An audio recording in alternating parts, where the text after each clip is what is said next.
Well, I have to honestly tell you, after all the discussions yesterday and things being mentioned, I'm not really sure that I really need to be up here telling you tips and tricks and everything, but hopefully I will touch on a few things. It is an honor for me to be here, and I guess it is, to be among all of you, that I'm lying here within our collective mission of something that's so important to us, which is the community outreach and engagement. It is also odd that I'm standing here because I actually think I'm just up here preaching to the choir. I mean, it would be nice if I was speaking to a whole bunch of people and getting them to be on our side rather than all of you already being historic preservationists. But it is also an honor because I do not have, if you've read my little bio, I do not have a background in historic preservation. I have no specific training in it whatsoever, and so why am I on our board? And it's because I do have a profound respect for historic preservation, and I have been serving the communities that I have lived in for the past 16 years on a variety of historic preservation boards and commissions. And I know that compared to a lot of you, 16 years is just a drop in the bucket, but I am accumulating experience and time. But my parents raised us girls traveling by car everywhere on vacations across the United States. I've had the luxury of being in all 50 of our states and living in over a dozen of them. But in our travels, we were always stopping, doing, and learning, and in that process, developing our deep-rooted understanding of the importance and value of what we were doing and seeing. And what we were doing was visiting historic monuments, buildings, and museums. I, in turn, raised my children that way, and I want them to still be there for my grandchildren. So I describe myself as a user. I am a user of historic properties. I'm the one that goes in and wants them to be what they are and have those experiences. I really enjoy that brief connection with history that I gain when I visit them. It gives me a sense of awe and a sense of connection. It brings me insight to experiences, and I gain new perspectives and understandings, and that's what's so important about historic preservation, is providing those perspectives and understanding. Respect for history wasn't something that was a rule or even specifically taught to us as children. It was something that was there because that's the way our parents just raised us. It was innate in our learning. As we all know, historic preservation is not merely about preserving old buildings, monuments, or historic items. It's about safeguarding our collective memory, celebrating our cultural diversity, and shaping our identity as a nation. More importantly, it is about the stories that give these items meaning. It is about the conversations that occur between individuals. However, achieving these lofty goals requires much more than just the efforts of preservationists and policymakers. It demands the active involvement and support of the communities we serve and live in. Historic preservation can come naturally when we are celebrating heroes, champions, and icons. It is also easier when we are preserving a beautiful piece of architecture. However, it can be more challenging when we are trying to save a 4-room, simple house, not because of the house, but because of the building and what was important in the event that occurred there or the person that lived there. And it can be a painful experience when we are looking to capture the underbelly of our history, such as the Heart Mountain that we'll be hearing about later. And as an aside, my husband's grandfather was interred in one of these camps. The only thing left is a plaque. So the fact that we have that is amazing, and it's an opportunity for us to connect and to understand. But it is the underbelly that it is just as important to preserve as well as to understand those stories that go with them. Preservation of this type is what generates the conversations of understanding and recognition of the journey by the community or the nation. to see the whole picture of our past, to understand our present, and to guide our future. So, historic preservation. When did it begin and why? I think this is two questions that are probably unanswerable with any certainty. One of the earliest and most influential examples of historic preservation in the United States is the preservation of Mount Vernon, which began in the mid-19th century. As we know, concerned citizens formed the Mount Vernon Ladies Association in 1853 to purchase and restore the deteriorating estate, recognizing, of course, its significance as a symbol of American history and culture. Similarly, the United Kingdom, the conservation movement started again in the 19th century with the establishment of organizations such as the Society of the Protection of Ancient Buildings in 1877. But didn't historic preservation already exist, even if those words weren't quite formulated yet? In France, the Lascaux Cave complex is renowned for its elaborate paintings and petroglyphs dating back to the Upper Paleolithic period, around 17,000 years ago. The cave was discovered in 1940 and contains over 600 painted and engraved images on animals, humans, and abstract symbols. In Africa, we have the Apollo 11 cave in Namibia. Contains even older examples of mobile art, cave art. Discovered in 1986, the cave contains stone slabs engraved with geometric designs dating back approximately 27,000 years.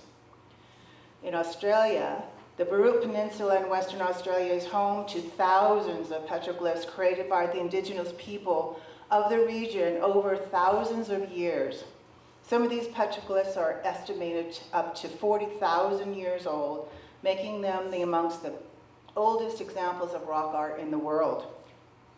Now, having lived in Australia and been to these petroglyphs and seeing them, it is awe-inspiring. You cannot help but be affected by the fact that you are standing in their presence and take a step back in time and imagine what it was like.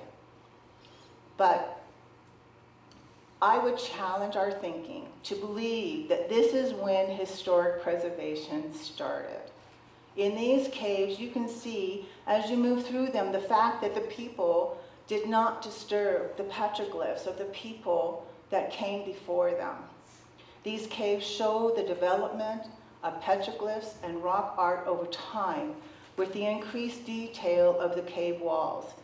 The people had an innate understanding that what had been put there so painstakingly was important and was not to be disturbed. And it wasn't accomplished through regulation. I have a hard time believing that those communities had a community engagement strategy. No, it is much easier for me to believe that they had an innate understanding of the importance of not disturbing but preserving what was there for the benefit of all. So historic preservation can happen with non-regulatory tools. The results of the cave dwellings and my upbringing, I think, attest to this fact. It is probably best achieved through a combination of regulatory and non-regulatory tools.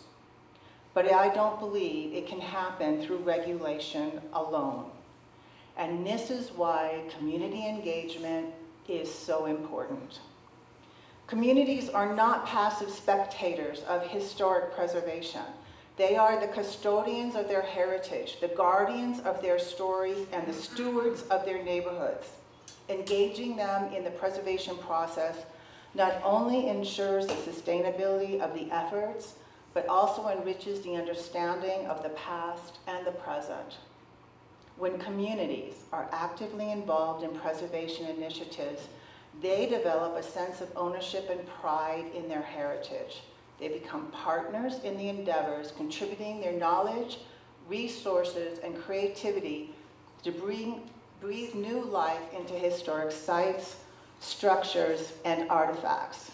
They can also become their own best champions in navigating between the desire to preserve, but the need to grow and meet the needs of their residents as well. However, effective community outreach is not without its challenges. In many cases, communities may perceive preservation as a threat to their economic interests or a barrier to development. Misconceptions about the costs involved or fears of gentrification can hinder efforts to garner support for preservation initiatives. Concerns exist on both sides, and here is where the tension exists. And here's where I believe our CLGs need to be. We need to be in those crosshairs, enabling and finding the balance between the desire to preserve, but the needs of the community today. So it is important for us to know what is our CLG's reputation in our community and with our local government bodies. Are you known for being the crazy preservationist, always blocking or complaining? Or are you a trusted partner involved from the beginning, crafting solutions that work for all parties? Do you help property owners navigate the maze of rules and processes and regulations? Do you have ordinances that are overly strict? Or do you have ordinances with no teeth, and so people ask, what's the point? And where do you fit in answering all of those questions and solving those problems? It's about balance. I reiterate, there is always tension between preservation and development. You want to find the balance that lets you be the enabler. That is our role, to be the enabler. Part of our community engagement is knowing how you are perceived by all the stakeholders you work with. Again, is your reputation what you think it is? If not, what are you going to do about it? And your reputation is going to be different based on your stakeholder. You may have a great reputation with your community, but you may have a terrible reputation when you're working with your local government. So you need to be watching out for those on all facets. Reaching out to diverse communities and ensuring their voices are heard can be a daunting task. Socioeconomic disparities, language barriers, and cultural differences can create barriers to engagement, making it imperative for us to adopt inclusive and culturally sensitive approaches. But sometimes the communities in which we live surprise us and find their own voice of their own. We recently had an issue here in Laramie where there was a proposed 6-story apartment building that was being put forward. Hundreds in our community found their own voice, all on their own, and they went and spoke with the city council. What struck me about this particular situation was a comment by one of the city council members after the vote. This individual was impressed not necessarily by the number of public comments, but by the obvious personal perspectives that were presented. In other words, the city did not receive a signed petition, nor did it receive variations of a prepared form letter. They received heartfelt individual arguments and reasoning regarding the project. That was what was so persuasive to this city council member. The community was heard by using their voices to express specific yet personal concerns. But more often, such work is required to educate, engage, and empower communities to find their voices and have them be heard, to take action and not leave it to someone else. Beyond its cultural and social significance, historic preservation plays a crucial role in driving economic development and revitalizing communities. Studies have shown that historic preservation projects stimulate local economies, create jobs, and attract tourists, leading to increased revenue and property values. Furthermore, historic preservation fosters sustainable development by promoting adaptive reuse and infill development, something that we heard about yesterday. So thereby it reduces the environmental impact of new construction. By revitalizing historic neighborhoods and commercial districts, Preservation enhances the quality of life for residents and strengthens the social fabric of communities. And all of this needs to be in your communication strategies. So how do we overcome these challenges and build meaningful partnerships with our communities? The answer lies in adopting a multifaceted approach that prioritizes inclusivity, collaboration, education, engagement, and most importantly, empowerment.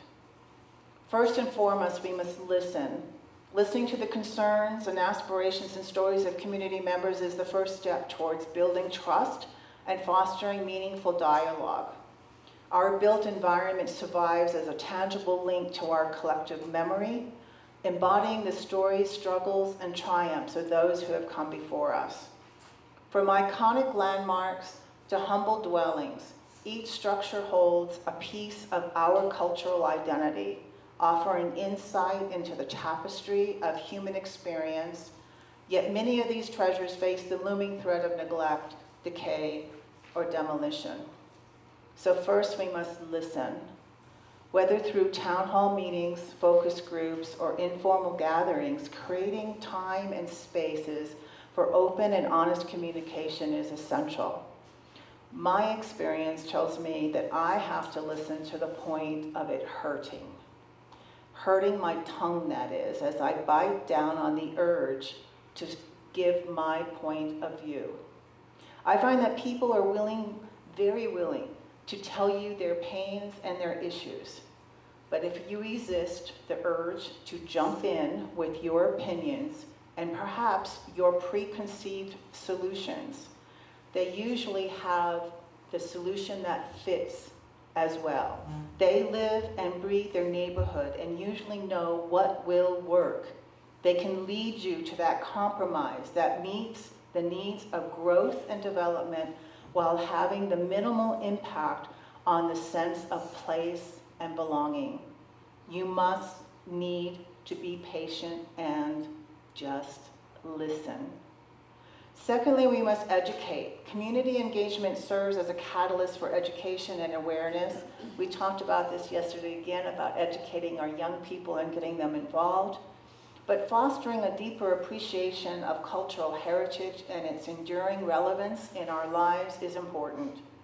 Through public outreach initiatives, education programs, and interpretive exhibits, we can inspire curiosity, spark dialogue, and ignite a passion for preservation in people of all ages and backgrounds.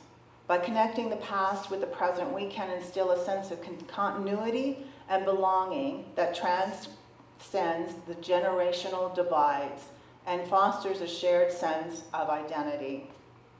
Many misconceptions about historic preservation stem from a lack of understanding about its benefits and significance, as well as the restrictions and economic impact. Again, these intersections and points of tension is where we have opportunities as CLGs to help enable and find common ground. Who is really imposing the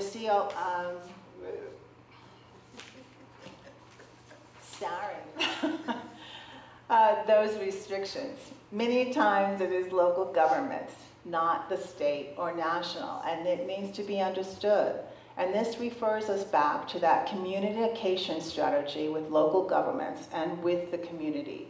They are not the same. You have to have individual strategies for each stakeholder. By providing accessible and engaging educational opportunities, we can empower communities to become advocates for preservation in their own right. Education can and should include how to work with you. When do you meet? Do you have varied times to allow people who work to attend your meetings? Where do you meet, and is it accessible? What is your online presence? Can people engage with you in that manner? What are your approval processes, and how do they work with the local government? All of these are educational opportunities. We have found that many times we have to redo the education portion of the message multiple times. Not everyone hears it the first time. They're not ready to hear what you have to say. Sometimes they just didn't make the meeting. But busting the myths of historic preservation is a full-time job. Thirdly, we must collaborate. Preservation is not a solitary endeavor. It requires the collective efforts of diverse stakeholders. We as the CLG do not need to take on all the roles. Find that partnership, share the burden, make the connections. This is where the power of community engagement comes into play. At its core, community engagement is about fostering meaningful connections, empowering stakeholders, and mobilizing collective action. By actively involving local residents, businesses, governments, and organizations in preservation efforts, we can harness the diverse talents, resources, and perspectives needed to tackle complex challenges and achieve sustainable outcomes. By forging partnerships based on mutual respect and shared goals, we can leverage our collective strengths to achieve better impact. But communication strategies for each of these partnerships is different. I cannot stress that enough. It isn't a one-message-fits-all communication strategy. Each group has their own interests, and if you are not messaging those interests, they are less likely to engage and work with you. Thus, multiple yet consistent communication strategies are required. Fourthly, we must empower. Empowering communities to take ownership of their heritage ensures the sustainability of our efforts in the long run. One of the primary benefits of community engagement lies in its ability to cultivate a sense of ownership and pride in our shared heritage. When individuals feel personally invested in their preservation of historic sites and buildings, they are more likely to become passionate advocates for their protection and stewardship. Whether it's organizing grassroots campaigns, volunteering their time and expertise, or advocating for policy changes, engaged community members play a pivotal role in shaping the future of preservation. Furthermore, community engagement promotes inclusivity and representation, ensuring that diverse voices are heard and valued in decision-making processes.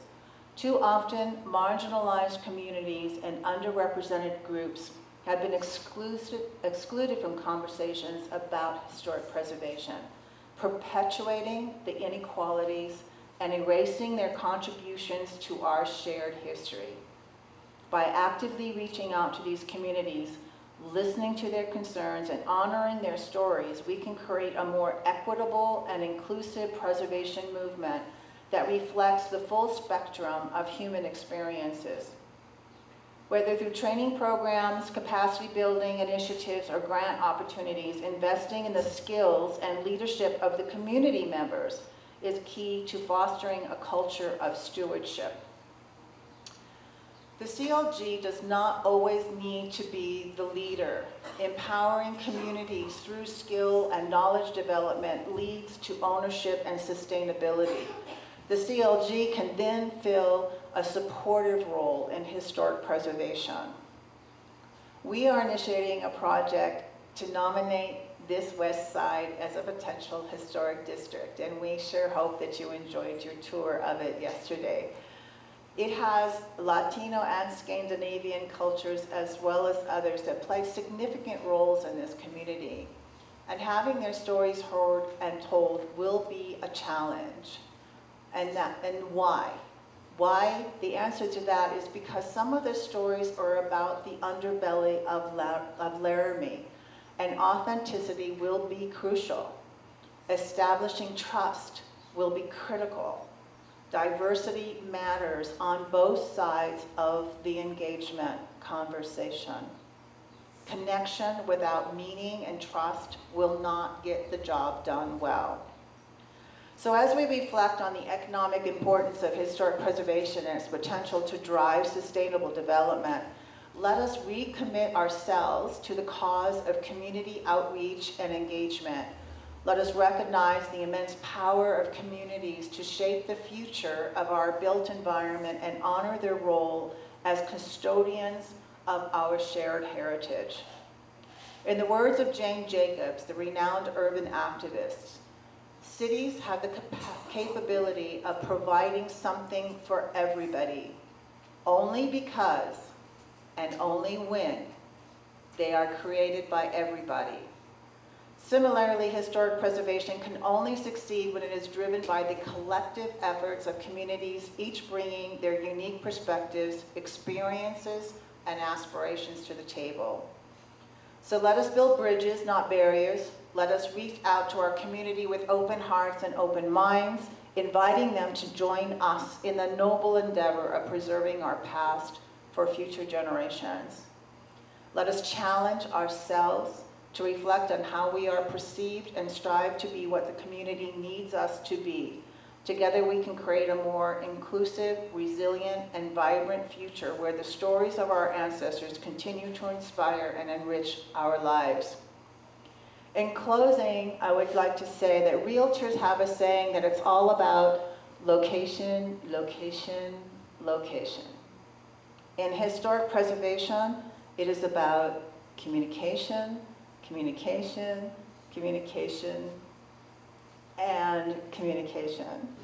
If you think you are doing too much, you are most likely still not doing enough. So at this point, I would like to turn it over to Siobhan, who will discuss a more specific strategy with regards to the Lincoln Community Center. So thank you for your time.